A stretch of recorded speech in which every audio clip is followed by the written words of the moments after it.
7 chọi 6 ស្មើបាននេះបាទស្មើនឹង 6 ចុច 6 បាទអញ្ចឹងហើយយើងចែកនឹង 2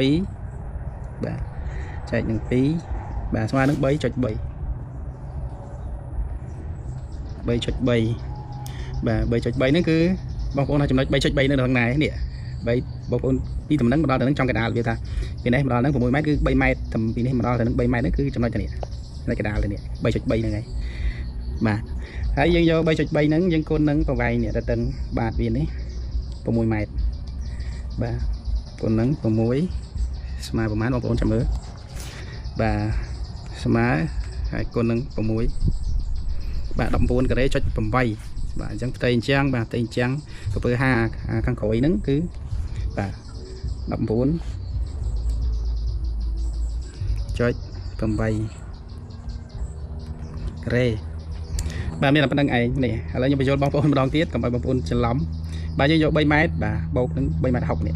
3 ម៉ែត្របូកនឹង 3 ម៉ែត្រ 60 បាទហើយឃើញប្រមាណយើងចែកនឹង 2 ចែកនឹង 2 ហើយស្មើប្រមាណនេះស្មើនឹង 3 ចុច 3 ហើយគុណនឹងបាទវានេះបាទនេះ 6 ម៉ែត្របាទស្មើនឹង 19 ការ៉េហ្នឹងហើយអានេះកន្លែងចំណុចខាងក្រោយនេះហើយបើខាងមុខនេះបាទខ្ញុំឲ្យលេខវា 1 ម៉ែត្រកន្លែងនេះ 1 ម៉ែត្រខាងមុខនេះ 6 ទឹកហើយយើងដូចគ្នាក្បួនដូចគ្នាដោយសារខាងក្រោយនេះវាខ្ពស់ជាងខាងមុខអញ្ចឹងយើងយក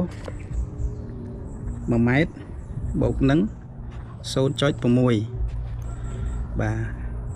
ហើយចែកនឹង 2 ឥឡូវយើងគិតមើលឃើញប្រហែលបាទ1បូកនឹង 0.6 ស្មើនឹង 1 ម៉ែត្រ 60 បាទ1 ម៉ែត្រ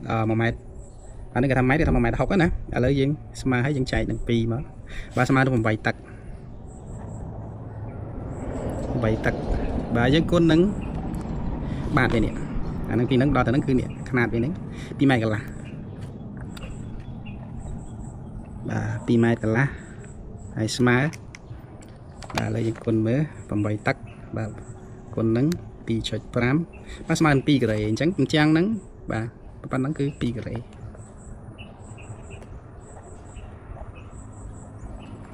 បាទវាអត់ពិបាកគិតទេអញ្ចឹងវាអត់វាស្រួលគិតទេហើយអានេះខ្ញុំបង្ហាញតាំងពីអញ្ចឹងបងប្អូនមើលដល់បលវាស្រួលទេបលបងប្អូនបោះតែពីហ្នឹងមកដល់ហ្នឹងមកហើយទៅតឹងប្រហែលយើងគុណទៅវាឃើញហើយវាអត់ពិបាកចង់និយាយថាវាត្រង់ណាអាមុខក៏អញ្ចឹងដែរបាទអ្វីដែលពិបាកគឺអាហ្នឹងមុខក្រោយហ្នឹងបាទហើយជាងហ្នឹងវាសិតតែចំណុចសំខាន់តែបងប្អូនខ្លះក៏អត់ទាន់ចេះអីចឹងណាអានេះតែអានេះខ្ញុំប្រាប់ហ្នឹងវាប៉ះពាល់តិចហើយប៉ះពាល់ទៅដល់ជាងខ្លះដែលគាត់រស់ស៊ីអត់ស្មោះត្រង់អីគឺពេលយើងធ្វើវីដេអូប្រាប់អញ្ចឹងគឺមិនមែនចេះតែជាងទេចេះទាំងម្ចាស់ផ្ទះហើយបាទចេះទាំងម្ចាស់ផ្ទះចង្កាម្ចាស់ផ្ទះគឺក្រោមជាមួយជាងតិចហើយបាទអញ្ចឹងវាប៉ះពាល់បន្តិចប៉ុន្តែអានេះជាចំណេះដឹង